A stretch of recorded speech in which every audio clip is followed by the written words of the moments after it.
topic is called Not One of His Bones Shall Be Broken. Among the incredible prophecies of the Old Testament that Jesus fulfilled, there are a few which defy logic. How could a person engineer the events of their own death so that they could fulfill prophecies that were written nearly 1,000 years before? During the crucifixion of Jesus, the normal procedure that requires the breaking of the legs or the lower legs to hasten death before the beginning of the Passover was not done to Jesus.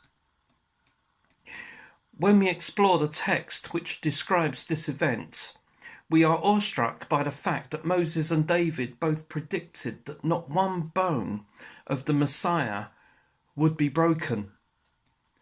The first two of these prophecies were written in context with the Passover lamb. We learn later in John's Gospel that Jesus is the Lamb of God who takes away the sin of the world.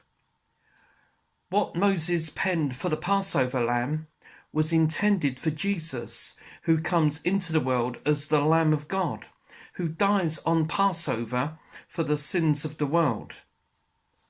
John 1:29 says, "The next day John saw Jesus coming toward him and said, 'Look, the Lamb of God, who takes away the sin of the world.'" In the two prophecies of Moses describing the Passover lamb, he is specific that none of Messiah's bones will be broken.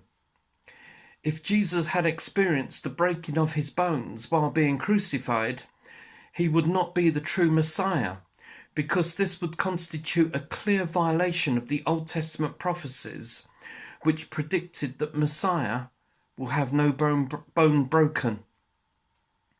The Old Testament prophecy of the Passover lamb that Jesus perfectly fulfilled, and we read this in Numbers 9 verse 12. "They shall leave none of it until the morning, nor break one of its bones. According to all the ordinances of the Passover, they shall keep it."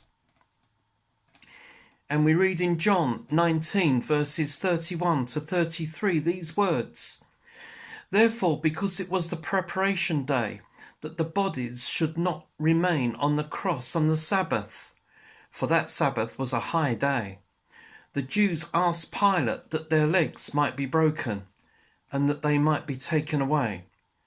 Then the soldiers came and broke the legs of the first and of the other who was crucified with him. But when they came to Jesus and saw that he was already dead, they did not break his legs."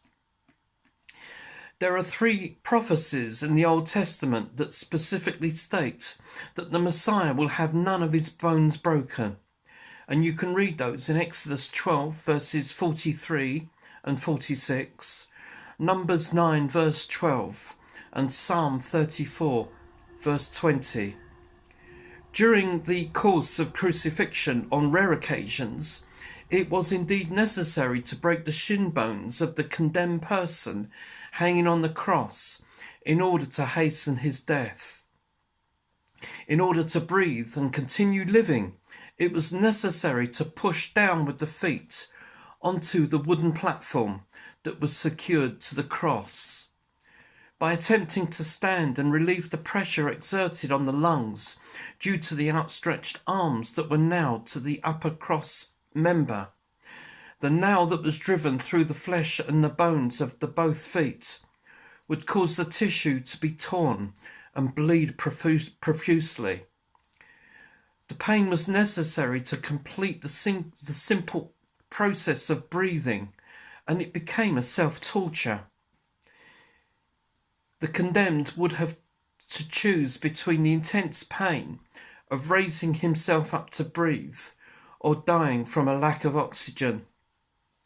When a crucifixion took place on the day before the Sabbath or a special feast day, Jewish law required that the body of the condemned must not be left hanging on a tree or a cross overnight.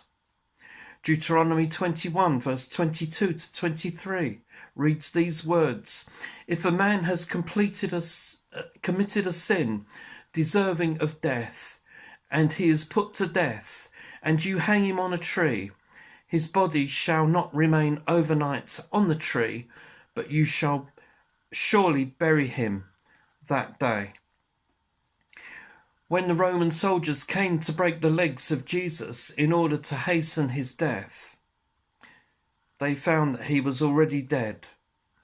These men unknowingly became instruments in fulfilling the 3 prophecies of the Old Testament, which specifically state that the bones of the Passover lamb could not be broken. It is clear that this specific aspect of the Messiah's death is of particular importance to the Lord, being repeated 3 times. Upon examination of the circumstances surrounding this event, we can see why.